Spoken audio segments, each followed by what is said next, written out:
Showing live. Let's see. Yep, looks good. All right. Let's do this thing in five, four, three, two, and one. What is up, everybody? Thank you for joining us here on the Welcome Home Podcast. I'm your host, Famously Garnet, and I'm joined by my co-host Q. Hey, y'all, what it do? What it do? And in today's episode, we are breaking down the upcoming matchup against the Kentucky Wildcats. Kentucky Wildcats as they travel back to South Carolina, a place that, hey, yeah, South Carolina has figured it out, it seems like. The old culture over climate. The culture over climate and wearing his stupid sunglasses, old Shane Beamer, right? So, hey, it's an opportunity for South Carolina to get right. Kentucky is not Kentucky of the most recent years, I will say. They've fallen back a good bit. They've had their own quarterback battles. Right now they're going to start Cutter Boley against South Carolina, where it could have been Zach Calzada. Waiting on that injury report to drop to see what happens with that. Q, this is not the same Kentucky team we've seen in the past. I will say they have a good running game. That is a concern, as of what we saw against Missouri, right? But I don't think they'll be able to run between the tackles as well as we saw against that Missouri was able to do. Obviously, we'll see about that. Going to have some good stars in the house, some good Gamecock recruits, some recruits that South Carolina is interested in bringing in, some commits, all that fun stuff. Q will break that down. But Q, let's get right into it, man. South Carolina, they've had Kentucky's number the last few years, right? Kentucky comes back in. I know Stoops is a little, overwhelmed at this point, the way things have been going. He thought that football might have been taking that turn to Kentucky, but fairly recent, the hire Mark Pope over Kentucky. Kentucky started to get a bit more NIL, get more serious about it, but really into that basketball standpoint. So Kentucky football, he made comments before back when Calipari was there saying that, I'm not getting what I need. And we may be seeing that on the field this weekend, Q. What are your thoughts about Kentucky coming into this game? So, got a couple of thoughts on it. One, they may have a straight running game, but they also have not played anyone that is of relevance. Besides, I want to say Ole Miss, and I don't think they had a really good rushing game that game. If I'm remembering it correctly, they didn't do well. The issue with Kentucky is they're not invested in football. They're not. I'm going to be 100% honest with you. They invested like 20 something million dollars in the basketball team, and some of that money came straight from the football team. Stoops knows once his buyout gets low enough, like he's gone. Like 110% Stoops is gone. But until his buyout gets lowered, like Kentucky is going to sit right there. They're going to be sitting ducks, especially when you have guys on the line such as Hugh Freeze, such as uh, Billy Napier. Those guys that are in trouble right now, and so they're going to be recruiting for their lives. And Kentucky cannot give the same wherewithal that those guys have. And so when you're looking at these situations, when you're looking at that, Kentucky's pretty much dead in the water right now. They're pretty much the worst team in the SEC. If you're looking at it from a straight up standpoint, they're probably the worst team statistically in the SEC. They don't really have anyone that can help them in this situation, in this plan, and they really don't have a plan going forward, honestly. Their best recruiter dipped on them for Louisville, which was absolutely asinine to see. And it happened like right before the season started. So it was just insanity for something like that to happen. But even beyond those different things, I look back at what Kentucky has available right now, and I think Kentucky knows as well as I do, as well as anyone else in that program, that they're struggling right now. So on the flip side of that, they're going to still be ready to come to play. I would have more worries if we were playing on the road, which is crazy to think, but I would have more worries just because of how this team has been playing and have they've been dealing with football at this current moment. But after a couple talks this week, I do think the tide has kind of turned, because I think these guys understand, while we are 2-2, which I'm gonna be honest with you, we should be 3-1. If we just halfway did things correctly, we'd be 3-1. Mm-hmm. And with us being 2-2, we still have a season in front of us. getting to 3-2 before the bye week, giving yourself a chance not just to heal up, but also to get prepared for when you go on the road to a tough team is essential. But getting to 3-2 is the main goal, and you got to keep the main thing the main thing. This is a game where you need to learn how to tackle. There should not be the tackling issues that we've been having. You got to tackle in this game. This game is a I'm going to tackle type game. I'm going to make this happen type game. And so tackling has become essential in this game, in my personal opinion. You need to move the ball on offense. You need to be able to run the ball. You need to get your receivers the ball. You need to be able to be accurate. This needs to be a game where you start showing that this offense can make things happen. And this is the opportunity for you to do it. If I'm being 100% transparent, this is the opportunity. This is the chance. This is the game where you need to do that and get things right, because you are about to go into one of the toughest gauntlets I've ever seen in my entire life. Now, Kentucky is going to play hard-nosed football. That's just kind of Mark Stoops saying they're going to play hard-nosed football. They're not going to commit a lot of penalties. They're going to hit you in the mouth. The question is, when they hit you in the mouth, how are you guys going to respond?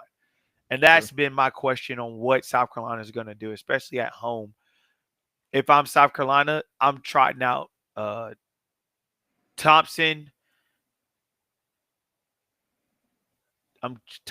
Shed, Newsome. Newsome showed me some things as center. Newsome really did pretty well against Missouri on the road as a center. I thought that was really good of him. I put Ball in there, and I put Tree, and I go out there and I handle business. I think it's time for Lenore's to play Lenore's football. He'll tell you, like anyone else will tell you, Lenore's has not played up to his standard. And he knows that as well as anyone else knows. And so I think it's time for Lenore's to play some football. And it's time to get these receivers involved. I mean, like last game was, I'm telling y'all, the receiving core has it in them to get this right. You just got to get them the ball. And I think that's the thing. You need to do a complementary, get the pass game to open up your run game. And that's what should have happened against Missouri. If you would have focused on your pass game, opening up your run game, you wouldn't have had negative yards. And I'm not wanting you to force the football on the running backs. But what I want you to do is use what we have to our advantage, to our strength.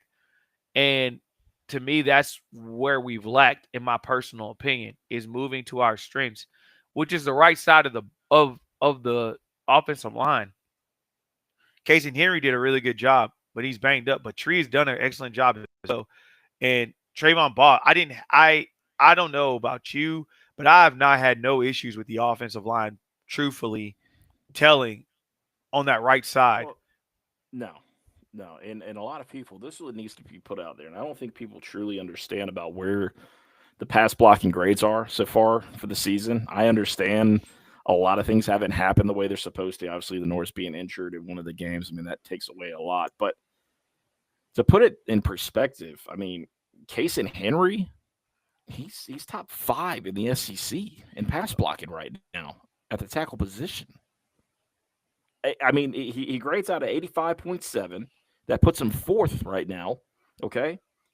And as far as Trayvon Ball, I mean, we're going to talk about guard play. Dude, top 5 again. He's number 4 at 83.9 grade. That's what I'm saying.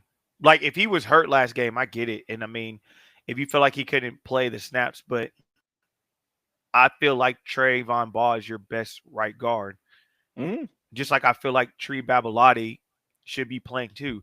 Where you want to put him at the left tackle, whatever you want to do, I don't care, but he's one of your best offensive linemen, and he shouldn't be starting just merely off the fact of people are hurt. That's my issue. No, he shouldn't. I mean, 100%. I mean, Tree in the SEC, I mean, he's 15 in tackles for tackles in the SEC. And he hasn't played every game. You know what I mean? He's not been that starter. He's not been that guy, right? Bingo. I think if you get the pass block, you get the pass blocking down, you truly, Lenore's trust his guys there in the pocket, and we're able to let Lenore's be Lenore's. I mean, people are saying, Lenore's doesn't have success because they have film on him. I agree to a certain extent. However, Lenore's is a game changer. We saw it against Clemson. Clemson knew what Lenoris was going to bring at them, and they still couldn't stop them. I don't know what happened to Clemson this year, but last season, that team had a different mentality. They hit harder, and they were overall a better team. They were overall a better team last year. Mm-hmm. I don't know what happened to them this season, but that Clemson team last year knew what Lenoris was bringing to the table, and they still couldn't stop them. Still couldn't stop them. Lenoris still found a way to win. Lenoris still found a way to get it done. And I give props to Dow Loggins on that. Dow let Lenoris be Lenoris on that part. I think the biggest thing I have, the biggest issue with, goes back to what I said before, and I mean it. It's all about what this team wants to do. You have a chance now to right the ship. You have to go undefeated in order to get in the playoffs. I'm going to be honest with you. Mm-hmm. Sure. Oh, yeah. Oh, absolutely. To save your season, you can only lose probably one more game. Be honest with you. Yeah. To have a decent season, you have 2 more losses you can get. But then there's still going to be question marks. So, I mean, it's up to what this team wants to do, but barely making it to a bowl is not going to cut it. And taking your first 2 losses, especially the way you lost to Vandy and the way you lost to Missouri, is just not going to cut it. So, this is a statement game. This is a game you need. This is a game you're going to have to step up and do what you have to do. I'm just going to be quite honest with you. It's on you guys now, and so that's where I stand with it.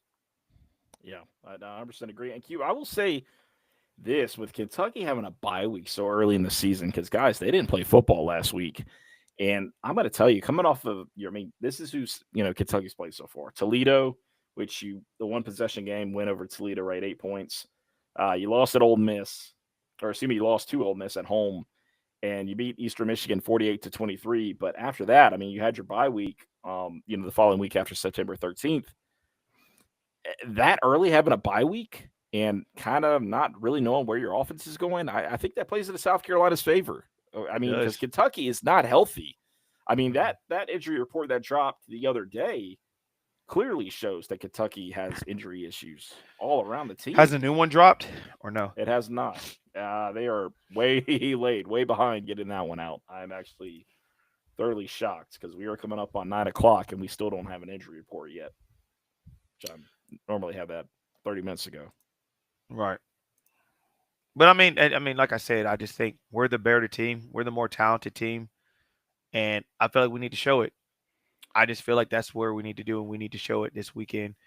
And it starts, honestly, on defense, too. Y'all got to take it personal. Y'all can't miss that many tackles. Y'all can't let people gas y'all like that. Y'all got to start taking this personal.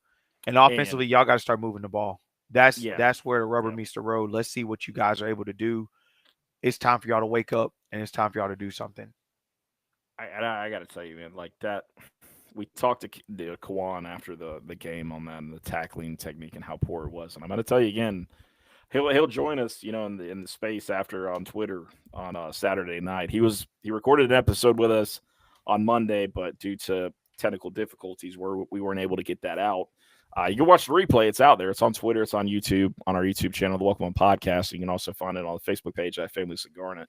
But the tackling was it was so poor. And we talked about it, what's going on in practice. And I think it was Judge brought it up, during the presser. He was talking about how he really focused on it. I'm like, well, why are we just focused on that now? Why aren't we making that a mainstay? Because we knew going into Missouri, it was going to be a running back battle with those 2 running backs that were coming at us. Mm-hmm. And I didn't quite understand that. I was kind of I was disappointed, honestly, but why haven't we been really making that a mainstay? Because look, that was a team that was breaking tackles constantly with those 2 running backs. They're great running backs, by the way.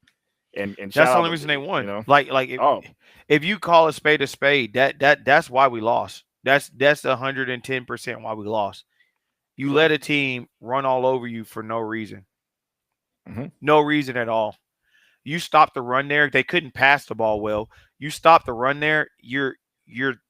I don't know what else to say. Yeah.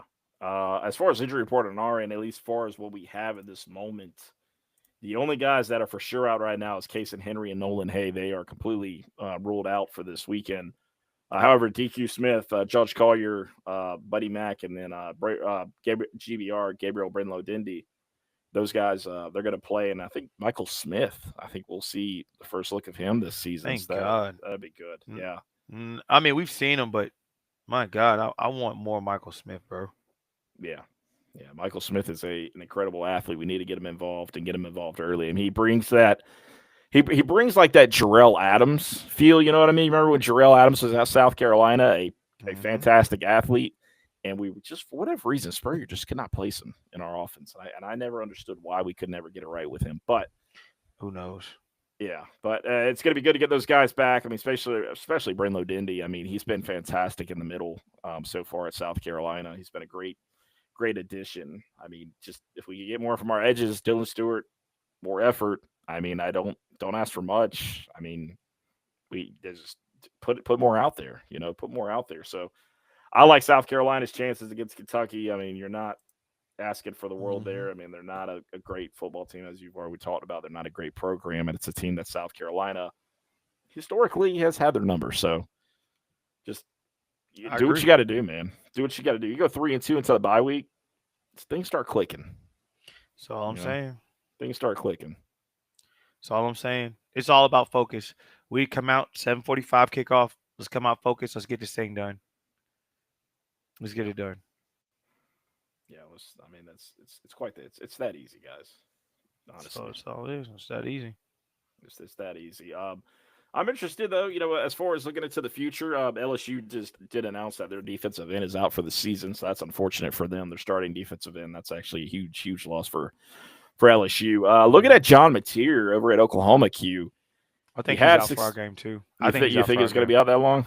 I think so. Like if they're not, that's legit medical malpractice on the surgery that he had. I do believe he's going to be out for the Red River rivalry, and I do believe he's going to be out for the for our game. I think he returns probably end of October. But Alabama, I could see it. Yeah, I could see that. Other than that, no, I don't see it. Yeah, I could see that being a possibility there. I mean, you look at the schedule, honestly, what's laid out right. LSU, it's going to be hard at LSU. It's always a tough place to play. It's probably one of the best environments in football, honestly, when it's all said and done at night. And that game's probably going to be a night game, right? So, correct. Yeah, Oklahoma coming to town. John Mateerless, Oklahoma. If you get that, you have a really good shot. And I mean, Oklahoma looked good against Auburn, but again, we're talking about Auburn, guys. Like, I think we need to think about things when we're looking at. Oh, and by the way, I mean, how they won that game, that touchdown that should not have been a touchdown, and the officials like, oh, hey, we screwed up. By the way, we screwed up on that. We're still waiting for our apology from the game last year against LSU, but we'll probably never get that. And then Ole Miss, I mean, they look decent. It's kind of really hard to place Ole Miss still. I mean, we're going to find out more about them soon. As far as that goes, A&M. They play LSU kind of this find out week. about them. Yeah, find out more about them. So I mean, there's still questions in that schedule about these opponents that we play, but we got to get it right on our side of things first before we worry about that. I mean, it's quite simple. And it starts with Kentucky. It does. I will say this: I am proud of Shane for holding himself accountable in his pressers this week. He did a great job. The way he started out, I was kind of concerned. We're out there quoting scripture first. You never know how that's going to go. If you look at our friend in the upstate with Dabo and Buddy, he did not retain too much accountability in his presser. But the way Shane owned it, I appreciate that, because really you didn't know where that was going to go after that. And he did. He owned it. He said what they were doing wrong, what needs to be better. And that's all I ask, okay? And as long as you're owning that, you're understanding, I'm good with that. I'm good with that. Another thing, I have no problem with him lashing out at any kind of media for bringing up for taking something out of context and try to run with it. I have no problem with that. I would hope Shane would come at me if I did something like that. I won't ever do it, but if he did, I would hope he would. He's standing up for his quarterback. He's standing up for his guys. There's nothing wrong with it. I mean, with Shane right now, you got to show me you can coach a game right now, bro. I got too many questions. I haven't seen you do what needs to be done right now. And I mean, I got your back. I'll always have your back. But you're gonna have to do your part, bro. And that's the thing. You're gonna have to do your part. No matter how you want to put this, no matter how you want to look at it, fam, you gotta do your part. And that's where I'm at with it right now. Do your part. Yeah. Make it happen. Do your part. Let's get it. But this Yeah. week's got to be the one. We need to be on here Monday talking about how good we played, how things happen. We need that this week. That's what we need. I'm curious, Q. Who do you think? Who do you think's running the toting the rock on Saturday night? Do you think we may see more Matthew Fuller there, more Oscar Attaway, or Things what are do we? three What do you think man. we're I gonna think do it's a there? three-headed monster right now. You're gonna See see that? Faison, you're gonna see Attaway, you're gonna see Fuller. I think those are the three that you're gonna see. Depending on who's got the hot hand, I think that's where we look at and see what happens. But I think you just got to get some confidence with your O line, get some things shaking, and you kind of go from that point. Mm-hmm. So that's Yeah. why I look at it. I know, I agree. I do want to shout out to Vantrease Jacobs, man. You know, it's a guy Got a that game on them. he had a game, and he's only a sophomore. A lot of people forget about that. For some reason, people think he's a junior, senior, or something like that. He's only, he's a redshirt sophomore.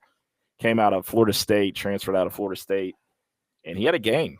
He's showing that he can get open. And look, I don't care who you're trotting out there, Mazio, Vitrevius, Donovan Murph, like Cyrus, Brian Rowe, Jordan Gidron, Jaden Sellers, whoever, right? Whoever, Jared Brown. If you're getting open, That's it. you're making the play. I'm in. I agree. I'm in. I agree. Shout out to Coach Furrier, man. Like he's showing that these guys are developing nicely. I agree. I think we're in for a treat. So I will say I do think we're in for a treat this weekend, and I think we're going to open up the playbook and get right. Yeah, absolutely. I do agree with that 100%. And we were still waiting, like I said, on that injury report to come out. But while we're waiting, Q, let's talk a little basketball, man. South Carolina has a exhibition game up in Greensboro, North Carolina. Up there in North Carolina, which is going to be a fun game. And we're getting closer to basketball season, and the media, they just had their media day, or I think they just took their pictures and everything. So that was really cool. So we're getting closer at Q. I mean, we've heard good things about this program. I mean, from Jamie Shaw, our guy, which he will come on the show and break it down with us about what to expect, what he's seen in practice, and it's For gonna sure. good to get him on. But having that little preseason game on October 26th against NC State may see something out of it. And it'll be interesting to see what we see out in that game. What are your thoughts on that game? I think it's going to be good to see everyone playing ball again. Like I want to see a healthy team play ball, get a good understanding of where we're at as a team, as a unit, and go from that point. That's me just being honest. I feel like that's what I want to see. I want to see us play ball and get it going as a unit. And once we go from there, because I have a good feeling about this team. Health, as long as we're healthy, I got a good feeling about this team. Yeah. Yeah, So likewise. I think, I mean, when you hear some of these things that have come out of practice, and I get it's practice, we're talking about practice. I know Allen Iverson, I know, but at the same time, there are things that I heard in mhm. practice last year, and I didn't want to believe him because I didn't like what I was hearing. Yeah, I'm gonna be real with yeah. y'all. I didn't, and Q and I, we talked about that a lot. Like, man, I don't know. I mean, I mean, Nick Pringle, he's not living up to expectations early in practice. I've Not been. being a true big. That's where we at. I mean, that's just. Hey, we got some guys this year. You got guys bought in, and that was the key to this whole situation. Who's Hmm. bought in? Who's able to do what? And that's where we're at now. So Yeah, I'm happy on that portion of it. absolutely.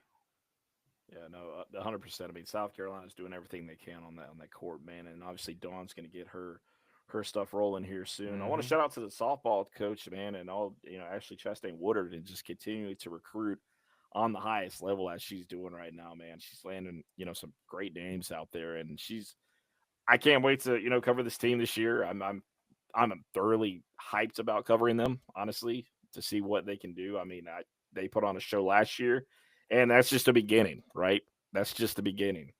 They had That's true. Oklahoma on the ropes. I mean, they did so well last year, and they're doing great, man. And I can't wait to see what they're going to continue to do moving into the future. So, shout out to Coach Ashley Chastain Woodard and that staff recruiting on the highest level and They had being it. who they need to be. They had it, but yeah, shout out to them. I think they're gonna have a really good season this year. Yeah, I do agree. How about this, cute? John Abraham is back on the list for a possibility of making the Pro Football Hall of Fame. To see his name listed in Canton. I really hope it happens. He deserves it, so I just really hope it happens. He does. He does. That'd be good to have another one in there. A recent Gamecock grad, a guy that has had his struggles in his life. There's no doubt about that. But where he's at right now couldn't be a better place. And I'm proud of him. He's a great person, great human being. We're going to get him on the show here in the future. He's already talked about that. It's a good guy, man, and somebody who's waited his time, and he's done everything that he needs to and more to why he's not there. You know what I mean? It makes you like question a lot of things. So it would be good to have Sterling Sharp and then right after John Abraham, a back-to-back Gamecock inauguration into the Pro Football Hall of Fame. It's time. I agree. Get John Abraham in the Pro Football Hall of Fame, and a Panthers fan, remember that, and saw the Atlanta Falcon fans out there. Well, 30-0. That's all I gotta say. 30-0. That's all I gotta say. That was bad. It's good to be on this side of things, Q. Once I haven't been on this side in a while, a long time. Since 2014, we hung 30 points against a team. We won by 30 since 2014. Yeah. And Ted McMillan's the real deal, by the way. Just want to throw that out. Yeah, he's nice. The boy nice. I'm telling you. He's good. He's good on the fantasy squad. I'll tell you that much. He's nice. Yeah, he's real good. I'm psyched, man. We're getting closer to basketball, obviously, and football. We're just get some things tightened up, man. I think it could be really good. It's going to be a great atmosphere. 7:45 kickoff. It's going to be loud in there. Gamecocks will have I want to say influencer, I guess, kind of an influencer guy. His name's G-Fed. Travels around the country, goes to different stadiums, gives tours. Actually, I got him hooked up with Pete Limbo over at Buffalo, so I could get him to do able to do a tour over at Buffalo, which was pretty cool. Did that about a week ago. So shout out to him. He'll be in Columbia to showcase what South Carolina has to offer. And you got to love that. That's only a positive when you can have that. And this guy has, I don't know, 500,000, 1 million followers on TikTok or something. I mean, it's just, hey, man, he gets the stuff out there. Which is good. Yeah, everything counts, man. Exposure counts. Correct. Exposure counts. All exposure counts in this day and age. Big facts. Big facts. And shout out to the South Carolina men's soccer team, man. They're also 6-3-1 going into conference play. They've got some pretty heavy games on them in front of them, but I think Tony's got the squad where he needs to be, and the women's soccer team just continuing to kill it. I mean, they're on a roll, man. That is a dominant squad. We're doing pretty good in our athletics. Just got to right the ship in football right now. Just got to right the ship. That's it. I think we will, man. I think we're going to. Q, go overhead and get the list of the recruits that are going to be on tap with us, on hand with us in Williams-Brice Stadium on Saturday night. Yeah, so we got a pretty good list together. Headline, in my personal opinion, by Trey Segura, third out of Burns. That's a kid who's a running back that I think, dude, he's one of those that could come in his freshman year and make things shake in that 2027 class. You need a guy like that. Pairing him with the kid from Woodruff. Hey, man, we need a dynamic duo like that. A couple of our guys that are committed are coming in. Sequel Patterson, Amari Thomas, Andrew Harris. I'm going to check on Aiden. I feel like Aiden's coming too. Currents is coming in town. Once again, little bro Lewis, Tristan Lewis is in town. Stone Fury, I love Stone's game. I'm a huge Stone Fury fan. So I'm interested to see how that's going to do. And we have a couple guys, Zion Ratchford, that's an ECU commit, and Romello Patterson is Coastal Carolina commit. for linebacker that they're looking at. Malik Howard is coming back in town for the 2027 class. He's a kid out of Tennessee that's really high on the staff, really high on what we're doing.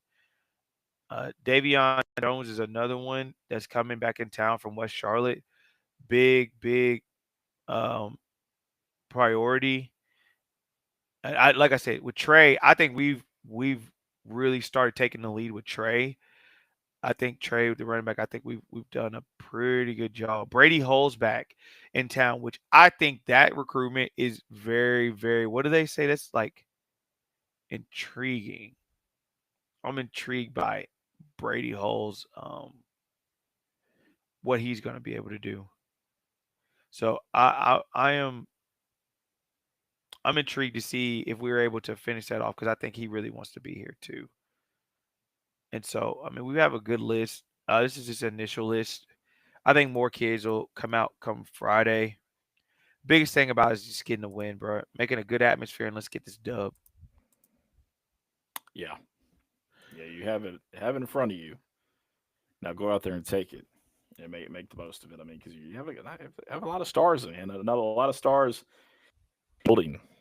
Brady Hull. I'm interested in that kid because I mean, if I'm not mistaken, he grew up a Gamecock fan, or he was at one point a South Carolina fan. So that's one to watch out for. And I mean, the kid is strong. I mean, I love his film.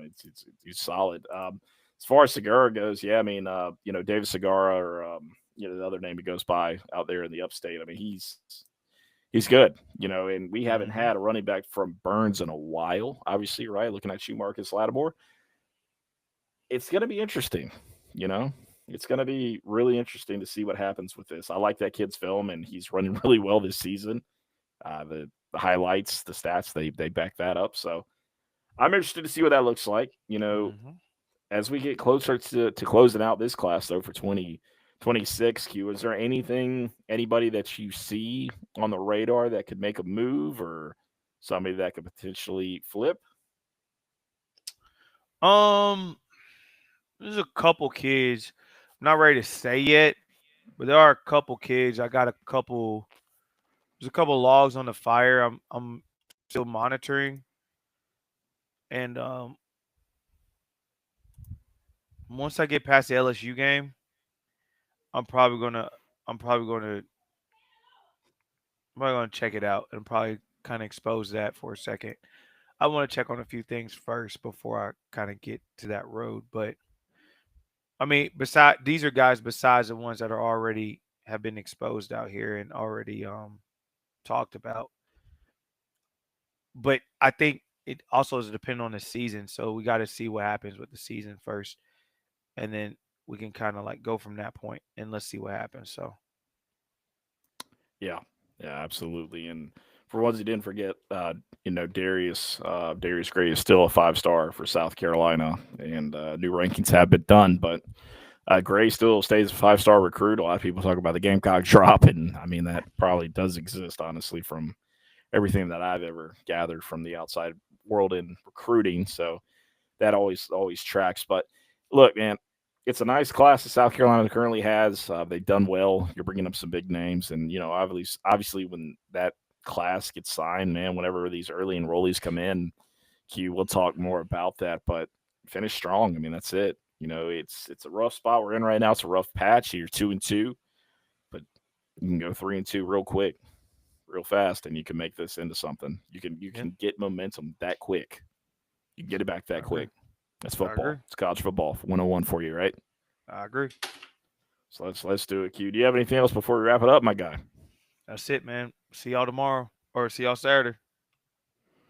That's it. Well, guys, we appreciate y'all tuning in to the Welcome On Podcast. I will say this, Q, before we do wrap it up. Be weather aware with that storm out there on the coast. We don't know what it's going to do. It's probably going to hit somewhere in South Carolina and may go to North Carolina, but it's one of those Hurricane Helene, right? Didn't quite hit South Carolina, but we still got those effects. So just be smart out there, guys. Just be smart out there. We want y'all to tune in with us on Monday evening or as long as weather permitting, of course, on my end. So, but guys, we appreciate y'all tuning live. The Welcome On Podcast on YouTube, Facebook, Twitter, X, all that good stuff, right? We appreciate y'all listening to the Welcome On Podcast on Apple and Spotify, the official voice of South Carolina on the Believe Network. Guys, we'll